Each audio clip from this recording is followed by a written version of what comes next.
had told me, she had told me about an experience that you, so this is filtered, so correct me where I'm wrong. Okay. But she had an experience like with girlfriends or something where somehow the conversation came up of whether people could marry someone who had same-sex attraction. Like, could you ever marry a guy? And like the consensus was absolutely not. They would not. Like nobody. There. And you said that you even said no, right? Yeah.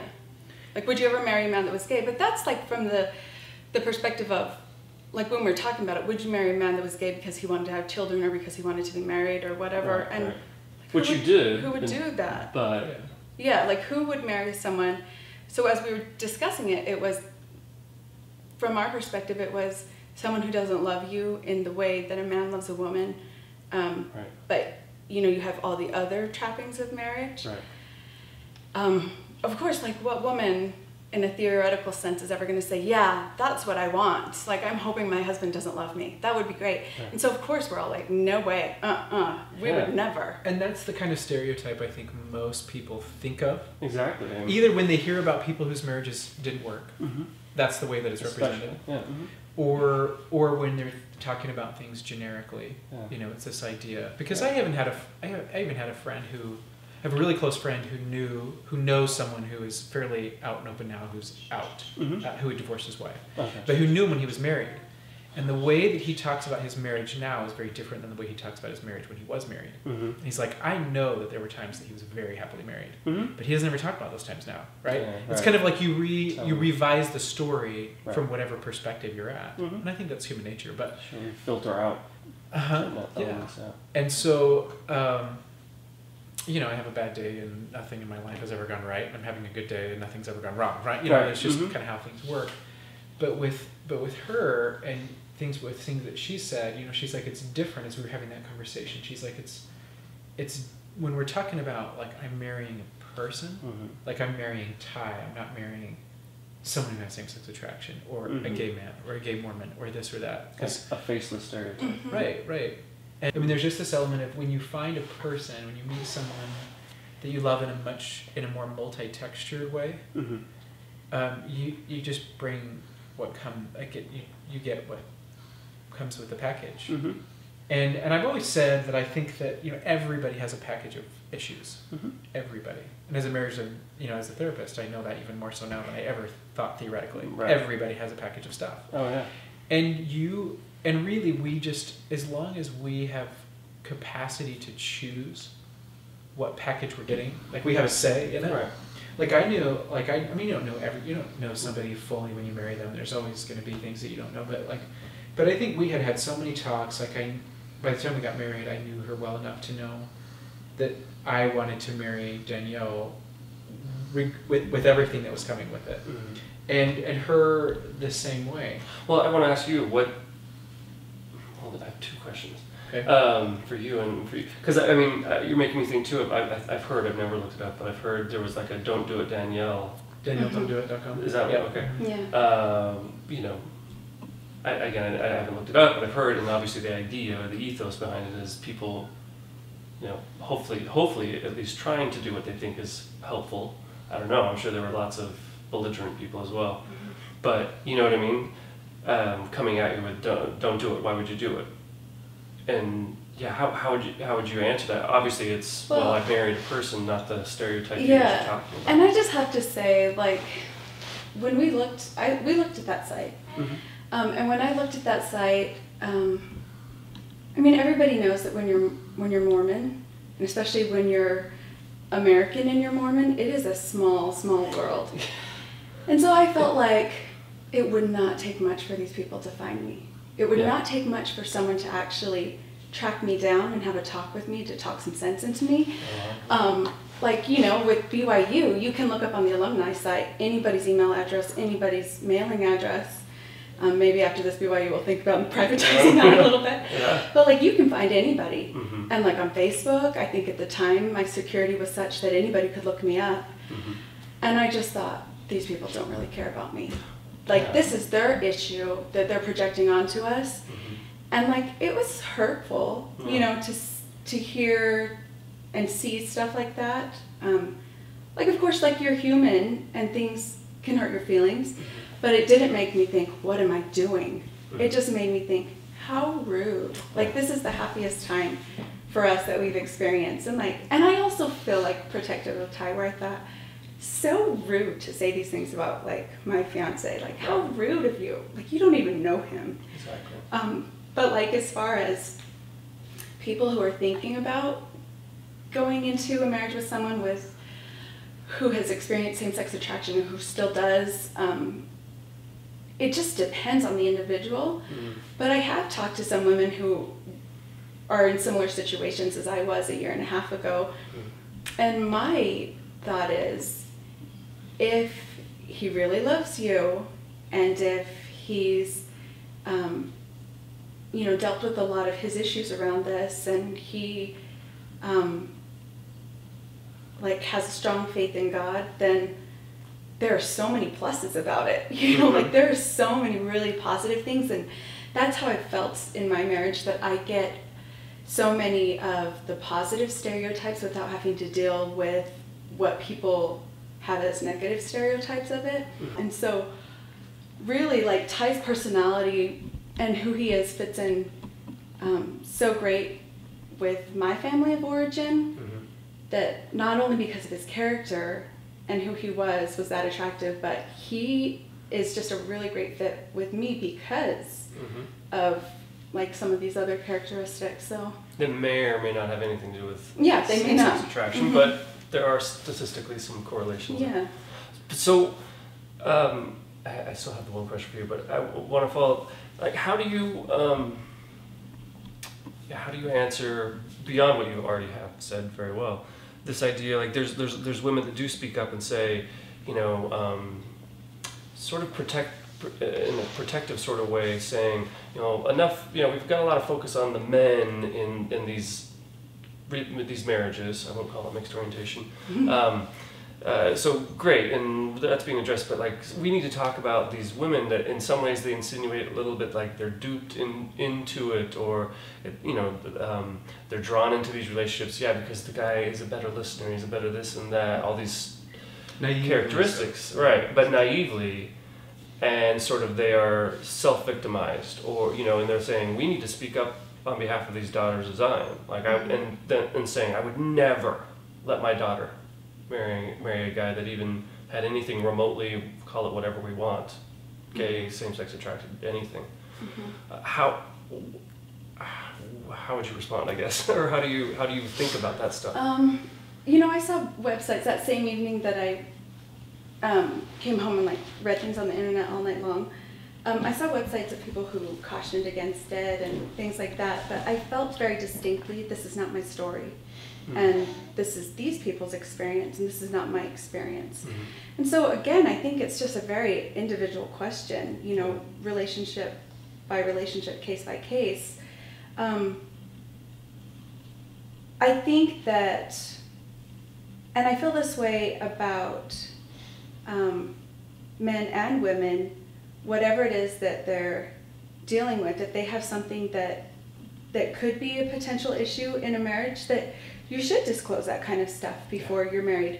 But I'll also say, like, just from knowing so many other couples who are in mixed orientation marriages, I really believe that there are honestly a lot of, we'll say the man, just for sake of easiness, if the man was the one that struggled with same-sex attraction, I really think there are a lot of men who had not come to terms with it before they got married. Right. And they really loved their wives. Yeah. And they were really interested in these women and wanted to build a life with them. And then suddenly, once they're married and life hits and things get hard, they realized, here's an issue that I haven't dealt with and that I thought had gone away and that didn't. And so I think that's another thing, is like, most people try to demonize these men. And it's... And sort of victimize the wife. Yeah, and I think that's, in very few circumstances it may have happened that way, but I think in most, it wasn't like that. In most, the man really loved his wife, wanted to marry her, and built a life together, and did not fully understand how strong his feelings were, because he also had feelings for his wife. And so... And culturally, he couldn't really engage with it. I mean, the culture wasn't there yet, and she was being open. And, so I think, but again, you don't it feel just like depends. a victim. You don't Not at all. Right. You came into this with my eyes open. Totally. And Ty and I talked about this, and I've told lots of people this. I feel like I bring more baggage and more issues into a relationship than Ty does. You know, like, I'm pretty sure Ty would agree, maybe not on camera, but I'm sure he would agree with that too, that most of the time when we're having like some serious discussion around, you know, some kind of a disconnect that we may be feeling at the moment, it's usually my issues. And it's usually me that's distancing myself because of something that from my past that I haven't worked through, that I'm letting bug me, or that I'm projecting onto Ty. You know, I'm feeling like I'm going to blame him for something that really is an issue that I never resolved from teenage or whatever years, and that I'm still holding on to. Interesting. So I think that's a pretty common problem, because I mean, like I mentioned before, like everybody has problems. Right. Everybody has a package of issues, but it seems like in circumstances like this, and granted, it can play a major. It's not to downplay, not to minimize but the for role our that SSA plays, but I think it becomes a scapegoat often, or the woman becomes the victim when it's like, you've got, like, this is your insecurities at play. What's that? Or the man too. Or the man. yeah, just But the spouse who isn't in that in particular, but it often becomes a scapegoat. And I think that, you know, it's easy to pin everything on SSA, you know, right. or whatever we want to call it. And I've talked to marriages where it's like, no. Like, yeah, he's got problems, but you've got as many problems as he does. And this is your insecurities coming into play. Yeah. And it's not fair to put it all on the guy or the woman, whoever it is. And it needs to be acknowledged for what it is, but it can't become everything. And in too many circumstances, it becomes everything, and it becomes a scapegoat, and we pin all of our problems on this. And you shouldn't have done this. You should have been honest. Blah blah blah blah. Right. Well, yeah, especially when it. I mean, you guys are definitely of a different generation, you know, or a contemporary generation where, in a sense, learning from mistakes of the past, where there was full disclosure. I'm guessing, you know, of your experience and background. I mean, it was all out there. Someone asked me choice. one time, they're like, do you, you do know about Ty's SSA? And I looked at them, I said, he wrote a book. Yeah. It's very public, Yeah. you know, I think most people that shop at Deseret Book know about Ty's SSA, Yeah, you know. in other ways, yeah. So, yeah, in your case, it's sort of laughable that, does she know? Yeah. But, go ahead. Well, and I think it's a fair point to say, like, we are in a different day. Like, I feel like what's possible now, culture's changing, not just around this, but culture's changing around a lot of things. I think marital culture, couples culture is shifting in such a way that I think marriages are healthier. Like, when they're good, they're really, really good. Yeah. And when they're not good, they're not good. Yeah. But being more empowered to engage better. People are more empowered. People are more, like, women are more empowered. And I think that was the thing with her. Like, we paint, at least, and I guess I can only speak from a more modern, a contemporary perspective, because I think in times past where nobody was talking about this, you didn't talk about it. And so I do have the benefit of time and experience and shift there. But with us, like, it was a matter of her coming, like, she was an empowered individual. And I think it's, you know, like, people want to paint women as the victim, but I think that I think it's disrespectful to a partner to not let them make their own choice. And if they're going into this with eyes open and they want to make that choice, and in some cases it may not work. But, you know, with the divorce rate today being what it is, lots of marriages don't work for lots and lots of reasons. But that's not deterministic either. I mean, it's still a statistic. Your lives are your lives. Right. And so my thing was, like, if I'm going to get married, I'm going to do it in the most healthy way I know how. And I'd seen lots and lots of success stories and lots of not so successful stories. And having the benefit of being able to learn from both, all I knew was that I'm making the choices that I feel like are going to be most healthy for me and for us. And everything was on the table with both of us. And we both felt like this is what we really want to do. And there wasn't any expectation of, like, you know, there's the old saying that, like, women go into marriage hoping that their husbands will change, and men going to marriage hoping their wives will Stay the change, same. or will stay the same, but Mhm. inevitably both are disappointed, Exactly. or something like Yeah, that. But there's this idea, but both of us went into this marriage like this. We don't have this expectation that either of us are going to change in this way or that. Like Mhm. this is a commitment that we're making to each other, that we love each other and we're going to build our lives together, Mhm. and we want it, Mhm. and we're choosing it. We're doing it with eyes wide open, and we feel really good about it. And more than anything, feeling emotionally good about it, and we both felt very just guided. I mean, there's definitely that divine thread. Mhm. I mean, I felt like we were kind of riding a spiritual wave, so to speak, because everything felt so right. Is that what led you to want to date Danielle? You know, I mean, because putting it in a sort of chronological, historical context of your life, you know, you're the guy that wrote In Quiet Desperation, who clearly, you know, you articulated that you hoped for and had some faith in getting married, but also were sort of open to the possibility of that not happening. Mm-hmm. How did you come to a space of saying, I'm gonna date Danielle, and I think I really like her, and you know, how did you get into that place? I think for me it was because I had started to shift when I wrote the book. I really didn't believe that I would get married. I believed at one point I had a really strong spiritual experience that whether or not I ever got married, as long as I just took things day at a time, stayed faithful, everything would work out, whether I got married on this side of the veil or the other. But the spirit of that was so strong that for the first time I felt okay with it. Because I think a lot of people when they struggle, it's like, I'm not okay with being alone. Yeah. And that's the big question. And I thought I'm okay with being alone because and in that teaching, like the spiritual feeling of it, like I knew that alone didn't mean lonely. You can be single without being lonely. You can be married and still be very lonely. Yeah. And so I knew that this was a commitment to stay in the church, whether or not I ever got married. But for the first time, there was this real level of acceptance with whatever God called me to do, I could do it, and I was okay. And for a while, I felt like it was almost maybe giving me permission that I wouldn't get married.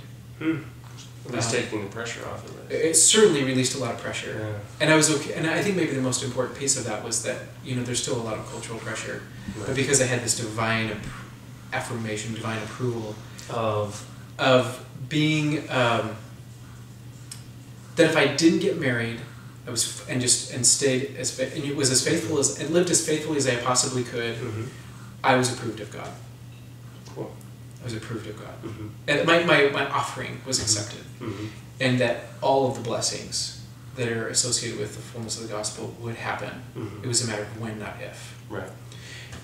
And so with that, I kind of felt like, okay, I'm off the hook. I don't have to worry about getting married. Like it was always, I know I'll get married, but it's the next life. Like I just expected that would be it. And then at one point I felt rebuked that if I was to have faith, like true faith in Christ, it was not my decision to make that I wouldn't get married. It was my decision to make that I would follow Christ and that I would live worthy of the blessing whenever it came. Okay. And that my responsibility as a matter of faith was to prepare myself for spiritually and emotionally for the possibility that I may not get married in this life. Right. And to prepare myself spiritually and emotionally for the possibility that I would. And then to surrender the rest. Just give it to God. And so with that I was okay, but I still felt like there was just an emotional shift in me where I still felt like, okay, I'm open to whatever end happens, but I still didn't believe that I would. And then over time, this is a process of, it was like maybe six years after the book came out that we got married. So over the process of time, it was a couple of years, I think, I started, and it was more like intuitive sense. I started to have this feeling like, I think I probably will get married in this life, but probably later than sooner. Okay. And then probably maybe a year. Sorry, was that based on anything, or like you said, though, it was an intuition, but it was. I think it was just kind of. Just saying. I think it was just kind of a slow. I'd grown a lot emotionally. Okay. I feel like I had matured a lot, so there was that piece of it too. But I think it was just this general kind of spiritual sense. And I don't know where, it was just a sense. And I don't know exactly where that came from. Because it wasn't like I had a very tangible spiritual experience like I had in some other cases. It was more of just like this growing sense. But I guess also, was there any like sort of shift in terms of your experience of sexuality or attraction, or was there shifting going on there that also, in addition to the spiritual, just prompting or manifestation, that influenced that? I've been doing a lot of therapy, Mm-hmm. and I think that I definitely felt a decrease in the pull of attraction toward men sexually, Mm-hmm. but it wasn't necessarily, it was like this kind of shift, like all of a sudden I was becoming heterosexual or something. yeah. It was just, I feel okay, and it didn't, like the need, it didn't feel like I need to be with someone, or I need to be with a guy. It was just, or even this real longing to be with a guy. It was just, I'm attracted to men, I felt emotionally healthy, I felt emotionally good, but I still didn't feel the strong desire to be with a woman. Mm-hmm. But I did, it was just this kind of growing sense that I think I will get married. It was, but later, Okay. rather than sooner. And then probably a year before I met Danielle, we met, because we met way back when, but we didn't talk for a decade or more. Mm-hmm. And I just had this sense shifted to where I think I will get married, but it'll be sooner rather than later. So again, it was just kind of following this like spiritual intuition. Wow. I think. And then at one point I had I was reading an experience of a guy who is active member of the church, experiences same-sex attraction, but is active and faithful, and he had a very strong spiritual experience. Well, he told it to me once, and then I asked him to write it down, and then I was rereading it later. But he was talking about how he had a pretty remarkable vision after. He had two really remarkable. Well, he had a vision as part of a blessing that he was given, and then at one point he was praying to know. He's like, I still really want to get married, and then he had this really vivid dream of where he met his wife in his dream. Wow. But he was praying the night before. He was like, I really would like to know when. I'm okay if I don't ever get married, but I would like to know if it's going to happen this life. And in the dream, that answer was never given, but it was like, but he met his wife in his dream, and he was just like, okay, whatever. Like, I still know that the Lord's aware of me, and I'm okay whenever that happens. And as I was thinking about this, I thought I had never prayed, like, and asked, when will it happen? That's a tough question. Yeah. I mean, it's understandable. And you may or may not ever get an answer, because I prayed that way before and never got an answer. You may not like the answer either. Yeah. And I decided that I really wanted, I was going to pray. And even if I didn't get an answer, I thought that was a fair prayer. Pray for what exactly? To ask if, when, like, if I am going to get, like, help me to know. Is it sooner or later? Because I had the sense that it was going to be sooner or later. If it's sooner, when, where? What do I need to do? What do you want from me? Like, what's my part in this now? Because I was really, really okay being single, and very happy single, but I still wanted to be married. I mean, I still believe that that's a part of the gospel plan. And I'm a firm believer that if people aren't happy single, they'll never be happy married. Right. And so not only were you happy, content, I guess, single, and also sort of becoming very, very comfortable with your experience of same-sex attraction. Yeah. I'm guessing. Like you were pretty. It didn't. You weren't in turmoil, I guess, over it. Yeah. Or in quiet desperation. No, not at all. Obviously. Well, and even when I wrote the book, I mean, it was like a more kind of a charged title. That wasn't even my choice of a title. But fair enough. Like the working title for that was My Peace I Give, because for me, that was what it was all about. It was the Lord's peace. Yeah. It wasn't, which is different than the world's peace. Right.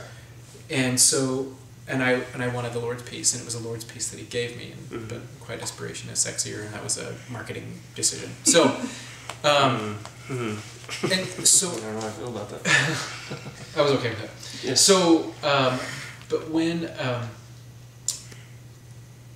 where was I before that? Sorry, this process of spiritual intuition and then actually going or contemplating, praying about the when and the how, because you're getting these promptings that it could be sooner. And it was shortly after that prayer that Danielle and I, like, we were back and forthing a little bit on Facebook. Like, she had added me as a friend, and like she was just really like, she's very witty, especially in writing. I mean, she's very witty in person too, but at the time we weren't communicating in person. We were just like in writing. Like, she'd write these things on my wall, and like, and they were always so funny. And I thought, and I was living here, actually. So she was in Utah, I was living in Texas. And I remember thinking, I want to give this a shot. Not to give it a shot. I'm going to ask her out on a date. The next time I'm in Utah. Had you already made like some sort of decision about I'm going to date girls in general? Or was it really just like, no, it was just I'm working, and then, wait, oh wow, okay. Because it wasn't even this feeling of like, I feel like I'm really interested in women now, right? It was just this feeling of like, I'm happy being single and I like being single, and if I meet someone that I like, but I committed to myself that I was done dating for the sake of dating. I was done. Right. And I thought, if I ever go out with somebody, if I ever date somebody, it's because I'm interested in them, not because I'm interested in dating for the sake of dating or marriage for the sake of marriage. But I did still kind of want to be married, if I met someone that I loved as a person. Yeah. Whenever that happened again. And so, are you okay? Are you okay? Are you going to be fussy? No? Okay. So, we were kind of back and forthing via Facebook, and again, I knew her because of her. I was friends with her brother years earlier, and she would write these funny things, and I just thought. And then she had this picture on there once that her sister-in-law is a professional photographer, like a natural life photographer, and she was like, I just thought, oh, she's gorgeous, like this really, really gorgeous photo. And so I thought, okay, the next time I'm in Utah for a significant period of time, I'm going to go on a date. I'm going to ask her out. And if I want to go on another date, I'm going to go on another date. And if I don't want to go on another date, I'm not going to go on another date. Like, I'm not pressuring myself. I'm just opening myself up to the possibility of this. But I have to stop you. Like, and I know this is maybe one of my weaknesses. Just that alone, getting into that headspace alone, brings about 1,000 questions. And so, but in terms of like what's motivating your action or in your thoughts there? Because on the one hand, you're saying, well, I decided this and I did this. You know, like, wait, she's witty and she's really pretty in the photo, and so I'm going to ask her out on a date. Yeah. But still, I'd be like, but what about, you know what I mean? What about all this other stuff? So, what was going on in your head? And you obviously don't think the same way. That's what I'm trying to understand what's going on. I think too, for our whole experience in dating, from whatever start to finish till we got married, I don't think we ever were really thinking, either of us, about like, you know, what are all the implications of this? It was really just kind of one step at a time where, okay, this feels good. Okay, yeah. You know, and so I think that makes sense. Sometimes I answer for Ty and he's like, did they ask you? So, Except for I wasn't thinking that. It makes sense. But I usually do get caught up in that, or that was my tendency anyway. Because at BYU, you go on a date and people are like, you know, they're scoping you as eternal partner before you even go on your first date, right? And I think, and I had done a lot of therapy, and it wasn't necessarily for the sake of like trying to change my attractions as much as it was understanding myself. I realized that I still had issues and baggage, and I had shame about some things, and like, and I wanted to work through a lot of that. And so, but I just had done a lot of therapeutic work through like Buddhist Taoist perspectives, and there's just this real like being and accepting and presence. Just being present and being okay with the moment, being in the moment, being okay with the moment, non-judgment. Yeah. And it's turned out that that's actually more my professional focus too. Hi, baby. Is therapy from that perspective. Love it. Because I really believe that like there's a lot of doing in Mormonism and not enough being. And I think in truth really there's a balance of the two, but we definitely err, I think, on the side of doing rather than being, and really just kind of accepting ourselves where we're at, you know. But I had come to a place where I thought I don't need life to look like anything in particular for me to be happy. I just want to feel like I'm in the right place. Yeah, that's a very healthy place to be. And so when I came to this, like I really felt like if I was to approach marriage even just 5 years earlier, it would have been from a different place and probably a not very healthy place. Right. Too much expectation. Probably. A lot of expectation. A lot of it's supposed to look like this. This is the cultural expectation, or this is the cultural model, or whatever, or this is the right, whatever. And I don't believe, I was able to, through a lot of this, I was able just to release a lot of self-expectation, other expectation, cultural expectation, family expectation. Like what I was doing for me and in my relationship with God, because I felt it was right, not because it was doctrine, not because it was dogma, because it was family expectation, social culture or anything like that. And I knew, and I would often question myself, like when I'm doing something, what's my motive for this? Am I doing this because, I feel left behind? Am I doing this because I'm lonely? Because I think if I'm lonely, that's not the right reason to get married. And so it happened at the right time because I was in a really good place emotionally. And, I just had this spiritual sense or this kind of intuitive sense that kept returning. And I just have to point out the powerful